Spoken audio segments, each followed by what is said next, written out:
at home right now, you may not be in our position, but if you're already working hard, you're already going to the gym, you're already training, you make sure that you're getting as much muscles as possible, as much money as possible, you're dedicated, you don't sleep in, you don't waste your time, you don't smoke weed, you don't play video games, you're focused on trying to become fantastic as a person. You can just ignore that girl. That girl who broke your heart or cheated on you, just ignore her. The most powerful move you can make is ignore her. Yeah, you could yell at her. Yeah, you could try and make her scared of you, blah, blah, right? That's not going to work. The powerful move is just to completely ignore her because you're on your ascent.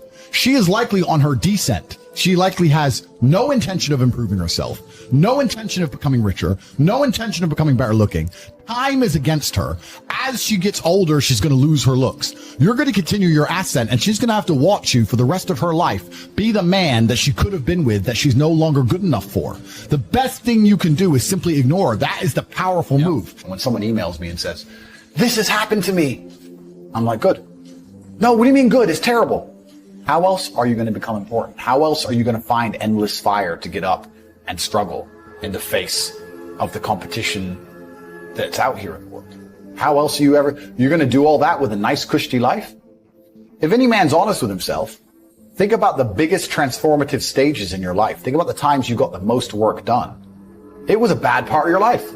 You were heartbroken, or, you lost a house, or broke, or whatever. That's when you did shit. When everything was fine, the mortgage is paid, dinner's on time, it's kind of doop-de-doop-de-doo, little by little, do a little bit of work, do a little bit of relax.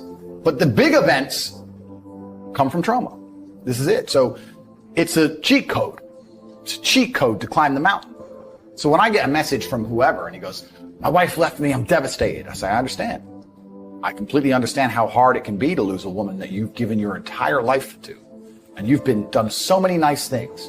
And then because of one thing you did, her innate and absolutely insane level of ungratefulness has turned her bitter, and she now talks to you like she hates you over one thing you've done after thousands of efforts showing how dedicated you are to her. And even now that you're prepared to die for her, she doesn't give a shit about you. I understand that pain.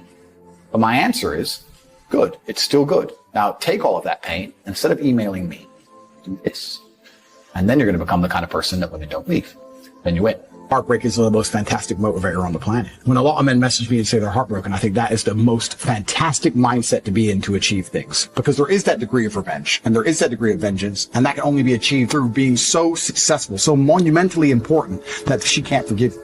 And also, you cannot even sleep. You can't even concentrate. Like, your whole mind's a mess. That's the perfect time to train. I only mention heartbreak all the time because I know it's a path every single young man goes through. There's up and down. There's rain and sunshine. You have to be that man who's going to go through it all. If you're a man who has a heartbroken, why did this happen? You have to know the why to prevent it from happening. You have to analyze the scenario and learn from it.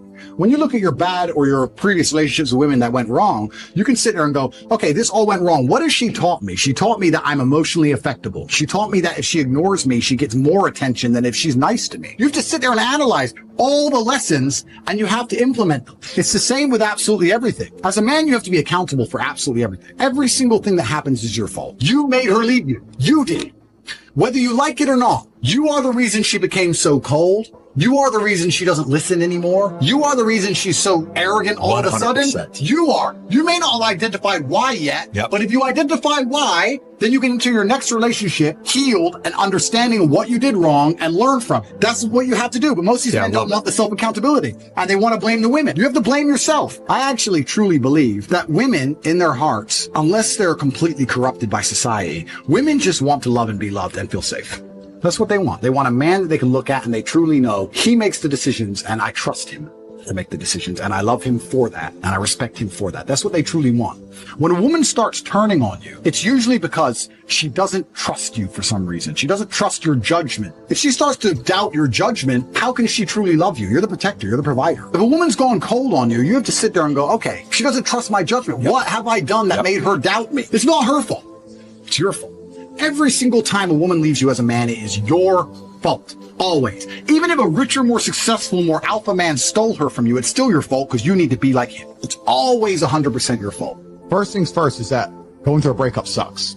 And every single man out here, no matter what they say, understands how bad it is to go through a breakup and understands what heartbreak's like. It's difficult. It's not easy. I'd actually like to argue that men feel more heartbroken than women. I think that's facts. I think it's true. And I think it's because one of the possessive element that we have, the idea of her being with someone else hurts more than the idea of you being with someone else to her. And secondly, because you have a lot less options than she has instantly. So I think that breakups are worse for men than they are for women. And I understand how difficult and hard they can be. However, unfortunately, the unfortunate reality is that chasing her and being dedicated to her and saying you're going to do whatever she wants, etc., is very unlikely to work. It's very unlikely to work. And you have to look at the scenario you're in, look at the chessboard and make the best possible move. When you're heartbroken, when you're truly heartbroken, you can't even sleep. And your mind is constantly preoccupied. And instead of seeing that as a negative, what you need to do is use it as a source of unlimited power.